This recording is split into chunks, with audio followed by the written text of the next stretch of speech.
ओम नमो भगवते वासुदेवाय। प्रेम से बोलिए लक्ष्मी नारायण की जय, महालक्ष्मी माता की जय। प्यारे भक्तों, आज आप सभी श्रवण करेंगे महालक्ष्मी व्रत कथा। आश्विन महीने की कृष्णा पक्ष की अष्टमी को पुत्र की लंबी आयु, आरोग्य लाभ और सबके कल्याण के लिए जीवित पुत्रिका का व्रत किया जाता है। इसके साथ ही जितिया हाथी पूजा और महालक्ष्मी व्रत का विधान है। यह व्रत भादुआ महीने की शुक्ल पक्ष की अष्टमी तिथि से लेकर आश्विन कृष्णा अष्टमी तिथि तक 16 दिनों तक महालक्ष्मी जी का पूजन किया जाता है। इन 16 दिनों में माता महालक्ष्मी जी का पूजन अर्चन किया जाता है, साथ में कथा पढ़ी और सुनी जाती है। और इन 16 दिनों में सभी भक्त माता महालक्ष्मी की कृपा पाने के लिए व्रत उपवास रहते हैं। इस दिन माँ महालक्ष्मी जी की विधि विधान से पूजा अर्चन करके 16 दीप जलाकर 16 बोल की 16 बार कथा कहने के बाद व्रत की पौराणिक कथा का श्रवण किया जाता है। प्यारे भक्तों, हमारी आज की इस वीडियो में आप सभी श्रवण करेंगे 16 दिनों की महालक्ष्मी जी की व्रत कथा, और उससे पहले आप श्रवण करेंगे 16 बोल की कहानी। इस कहानी को 16 बार कहने के बाद ही व्रत की पौराणिक कथा को पढ़ना या फिर सुनना चाहिए। आइए प्यारे भक्तों, हम माता महालक्ष्मी के चरण कमलों का ध्यान करते हुए कथा की शुरुआत करते हैं। हे महालक्ष्मी, चारों दिशाओं में आपकी जय जयकार होती रहती है। आप ही जगत की पालनहार हैं। आप ही अस्थूल रूप में इस जगत में समाई हुई है। हे माँ महालक्ष्मी, आप हमें अपनी आशीर्वाद प्रदान करें। हम सभी आपके सभी रूपों को बारंबार प्रणाम करते हैं।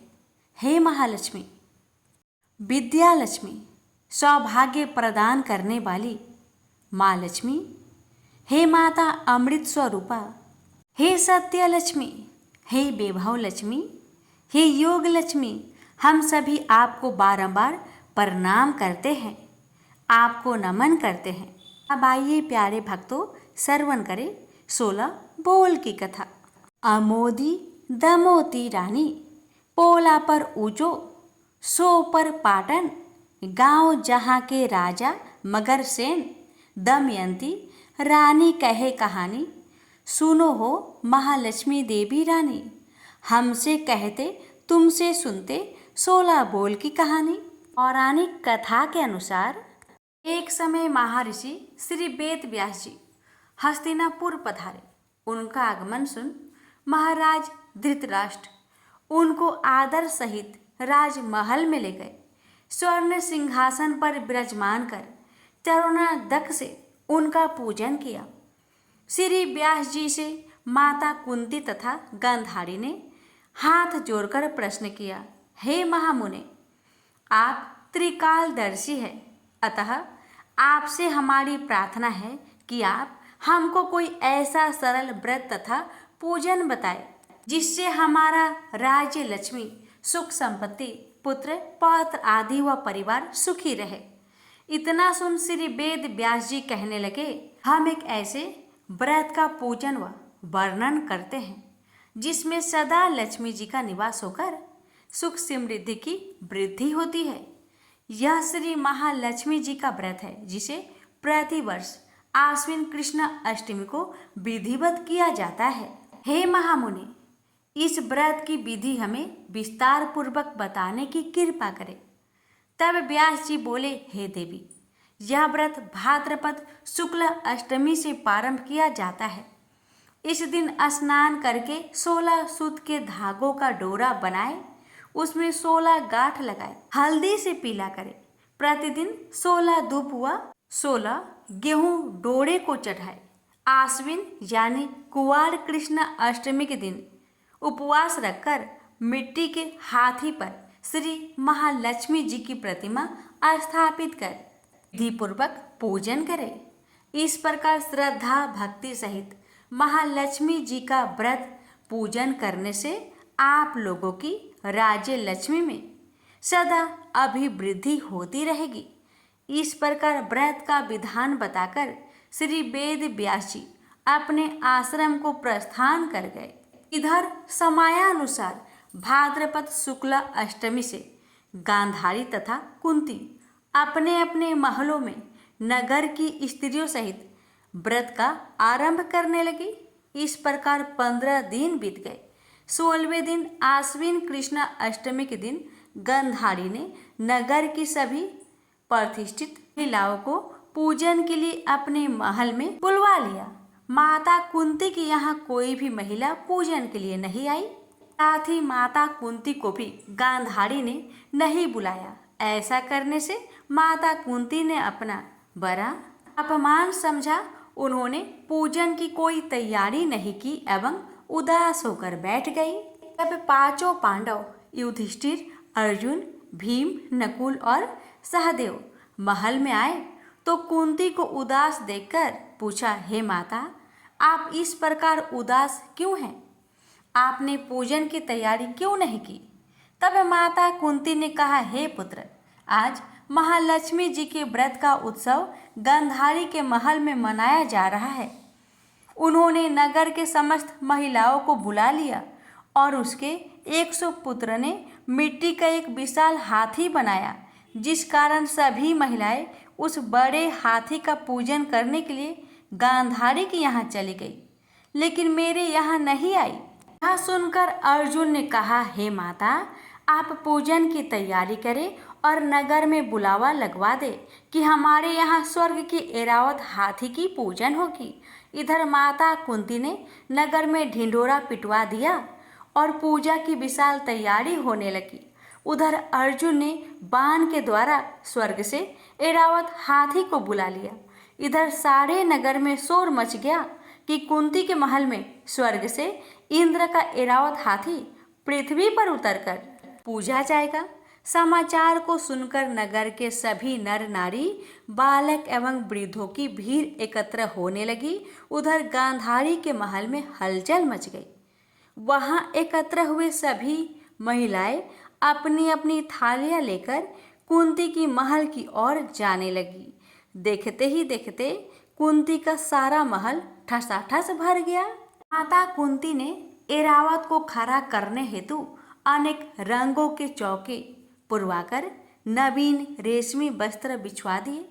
नगरवासी स्वागत की तैयारी में फूल माला, अबीर, गुलाल, केसर हाथों में लिए पंक्तिबद्ध खड़े थे।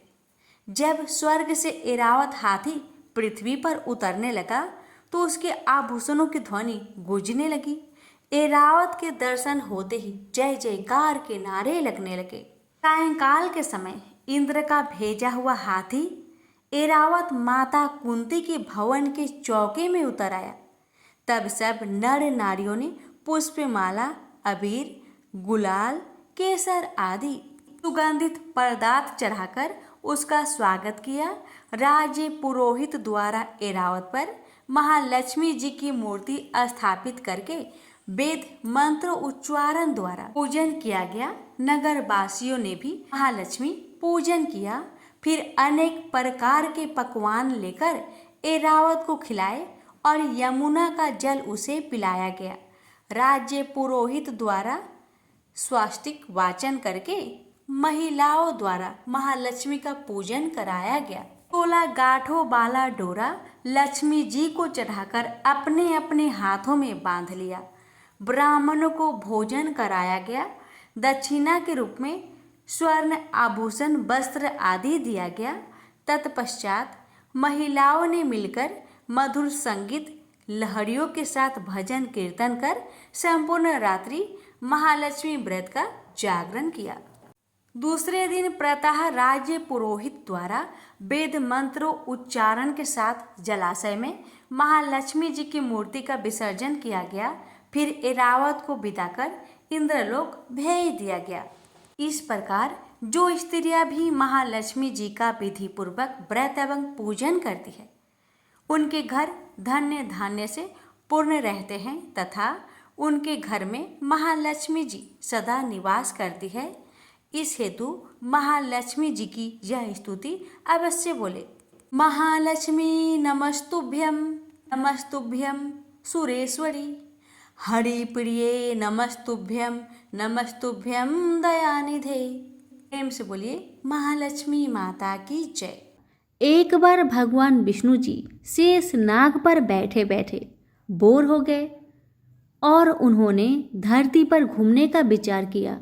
वैसे भी कई साल बीत गए थे, धरती पर आए और वह अपनी यात्रा की तैयारी में लग गए। स्वामी को तैयार होता देखकर लक्ष्मी माँ ने पूछा, आज सुबह सुबह कहाँ जाने की तैयारी हो रही है?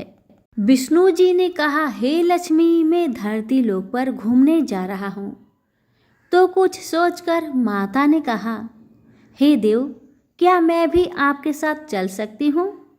भगवान विष्णु ने 2 पल सोचा और फिर कहा, एक शर्त है, पर तुम मेरे साथ चल सकती हो। तुम धरती पर पहुंचकर उत्तर दिशा की ओर बिल्कुल मत देखना। इसके साथ ही माता लक्ष्मी ने हाँ कहकर भगवान के साथ चल पड़ी।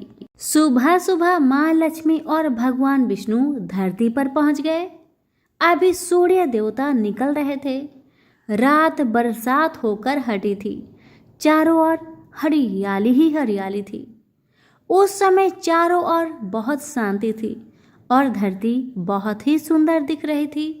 और माँ लक्ष्मी मंत्र मुक्त होकर धरती को देख रही थी और भूल गई कि पति को क्या वचन देकर आई है, और चारों ओर देखती हुई कब उत्तर दिशा की ओर देखने लगी, पता ही नहीं चला। उत्तर दिशा में माँ लक्ष्मी को एक बहुत ही सुंदर बगीचा नजर आया और उस तरफ से भीनी भीनी खुशबू आ रही थी और बहुत ही सुंदर सुंदर फूल खिले थे। यह एक फूलों का खेत था और माँ लक्ष्मी बिना सोचे उस खेत में गई और एक सुंदर सा फूल तोड़ लाई। लेकिन यह क्या, जब माँ लक्ष्मी भगवान विष्णु के पास वापिस आई तो भगवान विष्णु की आंखों में आंसू थे और भगवान विष्णु ने माँ लक्ष्मी को कहा कि कभी भी किसी से बिना पूछे उसका कुछ भी नहीं लेना चाहिए, और साथ ही अपना वचन भी याद दिलाया। माँ लक्ष्मी को अपनी भूल का पता चला तो उन्होंने भगवान से इस भूल की माफ़ी मांगी। तो भगवान विष्णु ने कहा कि जो तुमने भूल की है उसकी सजा तो तुम्हें जरूर मिलेगी।